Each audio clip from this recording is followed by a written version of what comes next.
모든 그리스도인의 삶은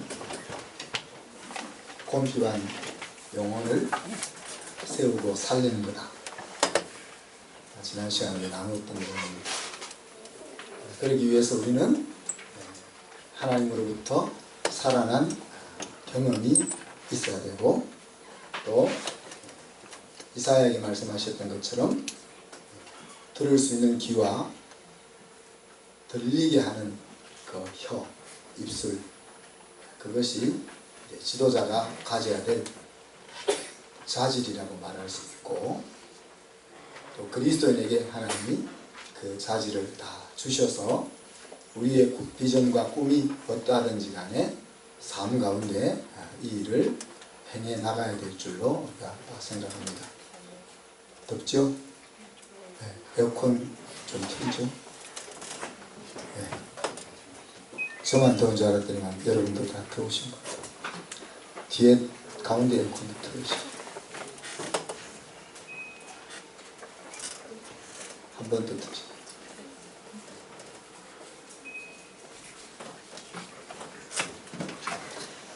목이 마르다고 바닷물을 마시는 사람은 아무도 없죠.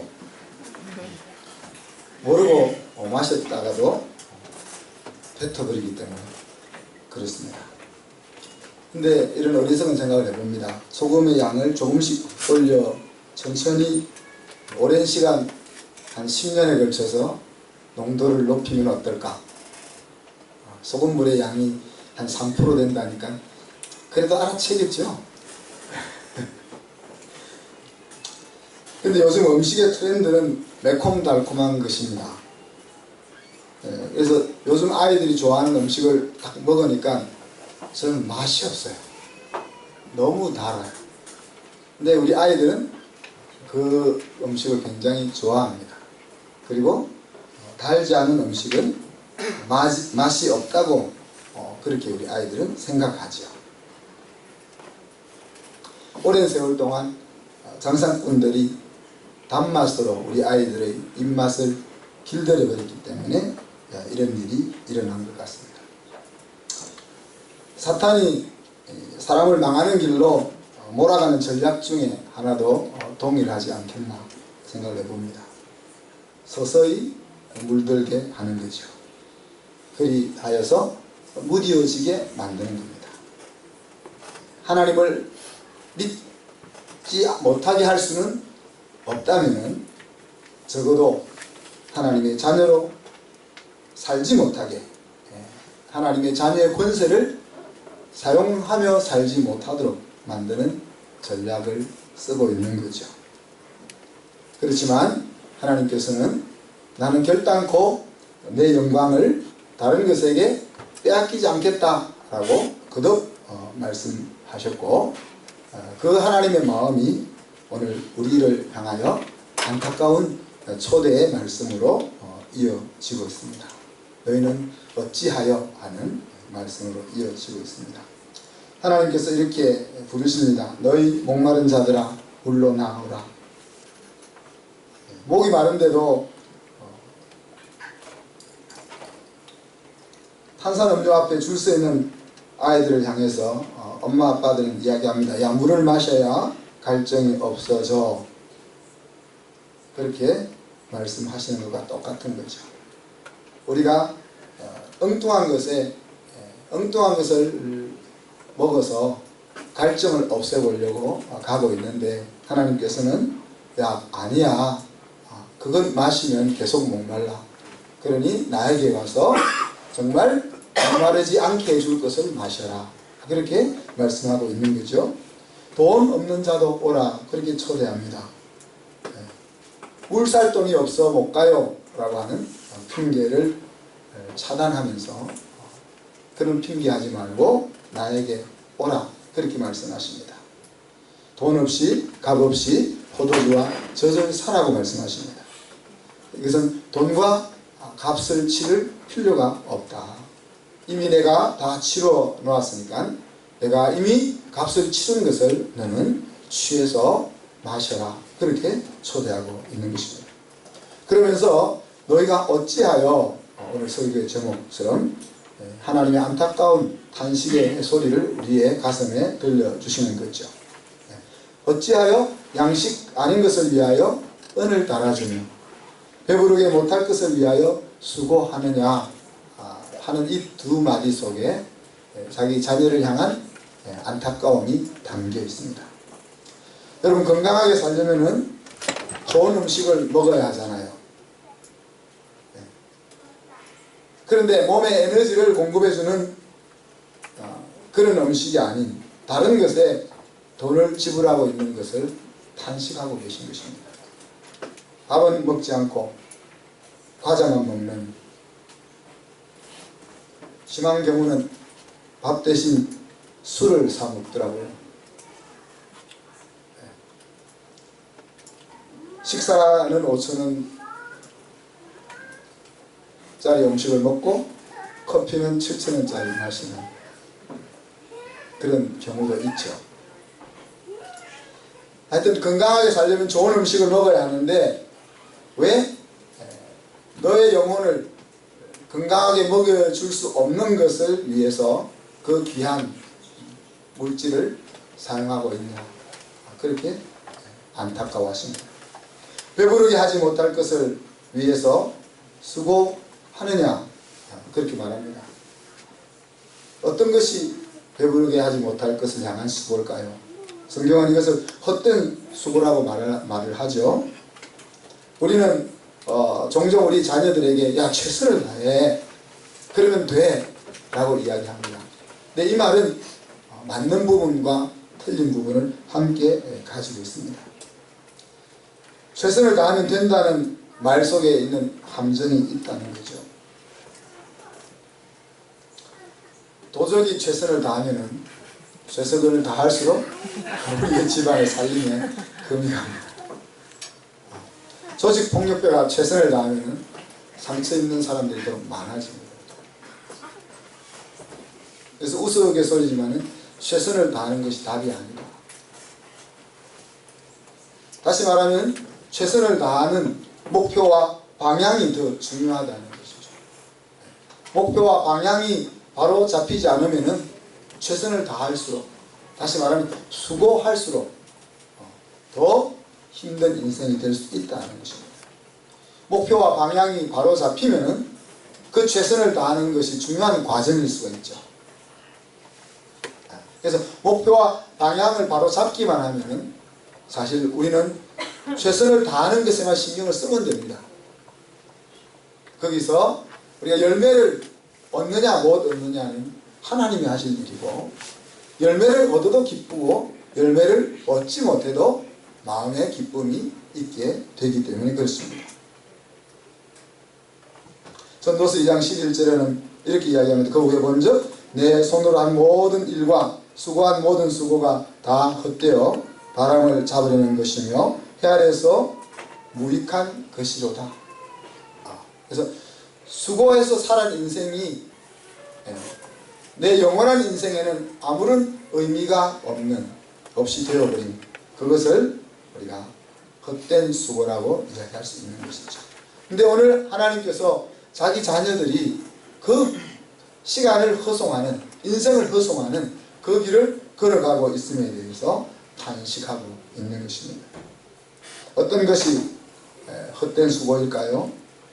오늘 양식이 아닌 것을 얻고자 하는 수고, 이것은 헛된 수고입니다. 그죠? 배부르게 하지 못할 것을 얻기 위해서 수고하는 것은 헛된 수고입니다. 그래서 우리 마음속에 정말 우리는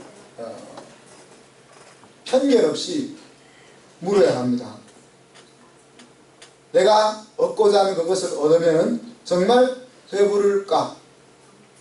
우리 각자가 얻기 위해서 지불하는 돈과 시간과 에너지들이 있습니다. 그래서 정말 그것을 얻으면 내가 배부를까? 제가 이거 여러 번 여러분에게 질문을 던졌는데, 정말 내가 얻고자 하는, 내가 추구하는 그것을 내 손에 딱 잡으면은 정말 내가 생각한 것처럼 그렇게 배부를까 하는 것에 대한 답을 여러분 가져야 됩니다. 근데 이게 직면하기가 싫으니까 안 묻는 것 같아요. 이것을 직면하면 너무 삶이 뻔하니까, 그죠?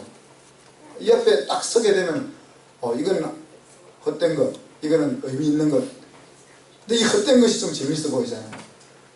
그러니 이것을 알고 나면은 버려야 되니까 이 질문을 마음속에 안 던지는 거예요. 근데 이 질문을 마음속에 던지면은 얼마나 인생이 편안한지 모릅니다. 그렇다고 여겨지면 답이 없는 거죠. 하나님이 야 그것은 답이 아니야, 그것은 너를 배부르게 할 수 없어 라고 말씀하시는데도 내 마음속에는 아니 나 그러면은 배부를 수 있을 것 같아 라고 여겨지면 답이 없는 거예요. 그럼 끝까지 가봐야 하는 거죠. 끝까지 가봐야 하는 거죠. 그렇지만 하나님의 그 소리가 들려지는 사람은 가보지 않을 수 있는 것입니다. 성경은 그것을 지혜라고 이야기합니다. 다 걸어가보고 피 터지게 넘어진 다음에 아는 것이 지혜가 아니고, 안 가봐도 옆 사람이 피 터지는 거 보면서 아 저 길은 아니구나 하는 것을 알 수 있는 것이 지혜인 것입니다.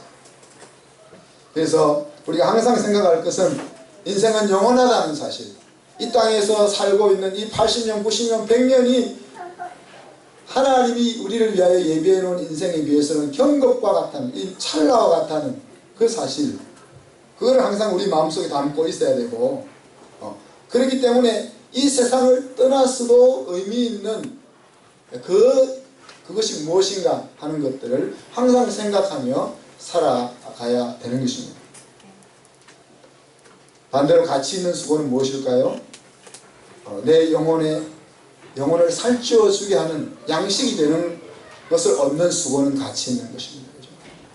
또 내 영혼이 배부르게 하는, 내 영혼을 배부르게 만들어주는, 내 갈증을 채워주는 그것은 의미 있는 수고입니다. 또 이 땅을 떠났어도 이 땅에서만 소용되는 것이 아니라 영원히 소용될 수 있는 그것을 얻기 위해서 수고하는 것은 가치 있는 일입니다.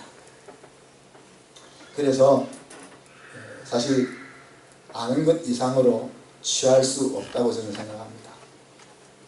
우리가 이것이야말로 내 인생을 정말 살찌워주는 것이야 라는 것을 가슴으로 아는 것만 최대한으로 취할 수 있는 거죠. 그것을 몰랐는데 얼떨결에 내가 살다 보니까 그렇게 되었어 라는 것은 없는 것 같아요. 그렇기 때문에 성경은 하나님을 아는 지식이 없어 망한다고 이야기하고, 하나님을 아는 지식이 내 인생을 소중하게 이끌어 준다라고 말씀하고 있는 겁니다. 그러면서 하나님은 또 이렇게 초대합니다. 내게로 와서 먹고 마시라. 다른 것에 기웃거리지 말라는 거죠. 지금까지 여러 곳을 돌아다니면서 기웃거려 보지 않았느냐. 그러니 이제 더 이상 다른 것에 눈을 주지 말고 나에게 와라. 이제 그만 기웃거리는 것 그만하고 나에게 와라. 그렇게 이야기합니다. 예수님은 나는 참된 양식이요 참된 음료라 그렇게 이야기하잖아요. 그래서 너희들이 나를 먹고 마시는 자마다 영생하리라 그렇게 말씀하십니다. 예수님을 제외한 다른 모든 것은 다 유사품인 거죠. 어린 아이들은 그 유사품에 쏘가 넘어가지만 장성한 사람은 유사품을 구별해 낼 수 있는 것입니다. 오늘 이 말은 사실 하나님의 자녀들에게 하는 말씀입니다. 우리가 이사야서를 지금까지 계속 살펴보면서 이사야서에서 말씀하고 있는 수많은 책망과 위로와 도전과 초대의 말씀들은 다 믿지 않는 자들을 향한 말씀이 아니라 하나님의 자녀들 가운데 이런저런 모양으로 무너져 있는 그들을 향하여 던지는 하나님의 메시지입니다. 하나님의 자녀이지만은 어려서 잘 모르고 쏘가 살고 있는 자녀들을 향하여 하시는 말씀입니다. 그래서 이 소리가 가슴에 들려지는 사람이 하나님의 자녀라는 사실입니다. 그러면서 나를 청종하라. 그러면 좋은 것으로 너를 먹여줄 거야. 내 마음이 즐거움을 얻을 수 있게 해줄게. 그래서 귀를 기울이고 나에게 나와서 들으라. 그러면 내 영혼이 살게 될 것이다. 왜냐하면은 내가 내 힘으로 얻지 않아도 되는 영원한 은혜의 언약을 예수 그리스도를 통해서 너에게 준비해 놓았기 때문이다. 그렇게 말씀하고 있습니다. 그래서 여기서도 보면은 청종하면은 우리가 경청하고 들려진 말씀에 순종하면 하나님의 복된 열매를 얻는 삶의 질서가 잡히는 인생이 될 것을 말씀하고 있는 것입니다. 하나님의 초대는 계속됩니다.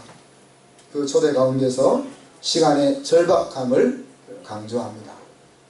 하나님을 만날 만한 때에 찾으라. 가까이 있을 때에 부르라. 그렇게 얘기하십니다. 언제까지나 내가 너를 기다려주는 것이 아니고 언제까지나 내가 너를 부르는 것이 아니라 지금은 내가 가장 너 가까이 있고 너가 나아오기만 하면 내가 너에게 부어줄 은혜를 준비하고 있는 때다. 그렇게 말씀하고 있습니다. 하나님을 찾는 것과 하나님을 부르는 액션이 뭡니까? 오늘 이사야 선지자는 이렇게 이야기합니다. 악인은 그 길을 버리고 불의한 자는 그 생각을 버리고 하나님께로 돌아오라. 이것이 하나님을 찾는, 하나님을 부르는 액션이라는 이야기입니다. 악인의 길은 무엇입니까? 어리석은 자의 대표적인 발언은 하나님이 없다는 거라 했죠. 시편 1편에서는 하나님 없이도 행복할 수 있는 그 꾀를 이야기합니다. 그리고 더 나아가서는 내가 하나님일 수 있다라고 생각하는 거죠. 그런 길을 이제 접어라는 거예요. 그것이 하나님의 부름의 귀를 기울이는 액션이라는 거죠. 불의한 자는 그 생각을 버리라 그랬습니다. 하나님 앞에 설 의가 없는 사람이 바울이 자기의 노력과 의를 통해서 영생을 얻기 위해서 노력했던 것처럼 그런 생각들과 계획들과 전략들을 다 접어라는 것입니다. 그리고는 다른 것에 더 이상 기웃거리지 말고 하나님을 향하여 방향을 돌려라. 그것이 바로 내 곁에 기다리고 계신, 그리고 나를 부르고 계신 하나님을 향하여 움직이는 행동이라는 이야기입니다. 그러면은 하나님은 긍휼히 여기실 것을 약속하고 있습니다. 불쌍히 여겨준다는 거죠. 하나님의 사랑의 한 행동이 긍휼이라 그랬습니다. 은혜의 한 행동이 긍휼이라 그랬습니다. 그리고 널리 용서해 주겠다. 시편에서는 사유하기를 절개하시는 하나님, 그래서 어떻게 하면 용서해 줄 수 없을까? 그 용서해 줄 수 있는 빌미를 찾고 있는 하나님, 그렇게 묘사하고 있습니다. 어찌하면 우리의 잘못을 찾아서 그것을 징계하고 벌을 줄까가 아니라 벌을 줄 것이 이만치 있는데 벌 받으려고 앞에 써 있는 그 자녀를 벌 안 받게 할 수 있는 길이 무엇이 있을까? 그 아이에게 하나하나 조그만 것이라도 찾을 수만 있다면은 그것을 빌미로 해서 벌을 면제해 주려고 하시는 그 하나님의 모습을 우리에게 이야기하고 있는 것입니다. 그러면서 내 생각은 너희 생각과 다르고 내 길은 너희 길과 다르다. 하늘이 땅보다 높음 같이 높다라고 그렇게 비유하시죠. 인간의 가장 높은 지혜가 하나님의 가장 낮은 지혜에 미치지 못한 것처럼 하나님이 마련해 놓은 것은 우리가 꿈에도 상상할 수 없는 것처럼 대단한 것임을 우리에게 이야기하고 있는 것입니다. 사랑하는 성도 여러분, 뒤돌아보면, 우리의 인생을 뒤돌아보면 얼마나 많은 후회들이 있습니까? 그 말은 얼마나 많이 헛된 수고를 해왔느냐 하는 것일 수도 있습니다. 우리는 나름대로 우리의 인생의 승리와 행복을 위하여 애쓰고 생각하고 달려왔지만은 곰곰이 생각해보면은 그래서 이제부터는 이 억울한 일들이 남은 인생 가운데 없었으면 좋겠다는 것입니다. 사랑하는 성도 여러분, 여러분 아직도 목이 마르고 배가 고픕니까? 의에 줄이고 목마른 것 말고 우리가 무엇을 얻기 위해서 열심히 달리는데 왜 아직도 목마르고 왜 배가 고프냐? 아직도 내가 목마르고 아직도 배가 고프다면은 그것은 양식 아닌 것에 돈을 지불하고 있기 때문에 그렇습니다. 배부르게 하지 못할 것에 시간과 에너지를 사용하고 있기 때문에 아직도 우리가 주님을 만났음에도 불구하고 목마르고 배고픈 것입니다. 주님을 만난 저와 여러분이 배고프고 목말라야 할 것은 의에 줄이고 목마른 것 말고는 없습니다.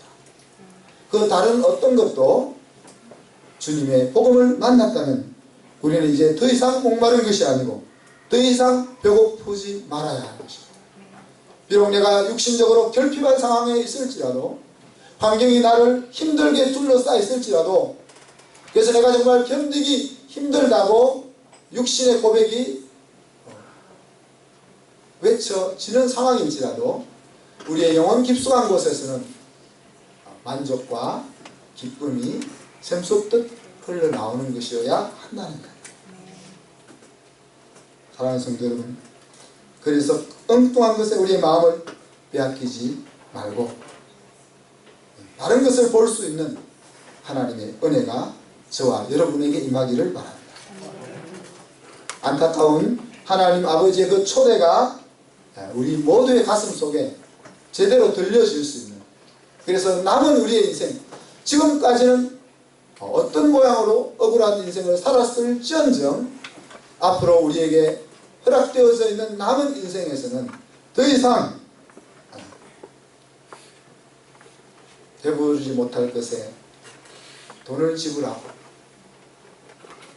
우리의 영혼을 살주지 못할 것에 에너지를 쏟는 그런 어리석음이 우리에게서 사라지기를 주님의 이름으로 축복합니다. 기도하겠습니다. 하나님 아버지, 사랑과 은혜를 감사합니다. 부모의 마음속에 가장 힘든 것은 자녀가 힘들게 사는 모습을 보는 것입니다.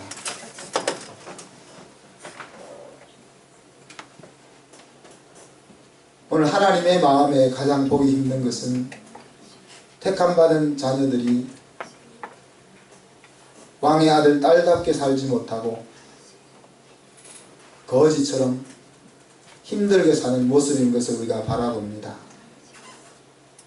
사랑하는 하나님 아버지, 우리가 지금까지 인생을 살아오며 자신에게 쏟고 세상에게 쏟아 허송했던 나의 삶과 나의 에너지들을 하나님을 통하여 돌려받을 수 있기를 원합니다. 주님, 더 이상 하나님 아닌 다른 것에 기웃거리지 않을 수 있게 하시며 하나님의 초대가 내 마음을 움직여 이제 더 이상 배고프고 목마른 인생이 아니라 평안하고 풍성한 인생을 살아갈 수 있는 저희 성도들 될 수 있도록 복내려 주옵소서. 감사드리며 예수 그리스도 이름으로 기도하옵나이다. 아멘.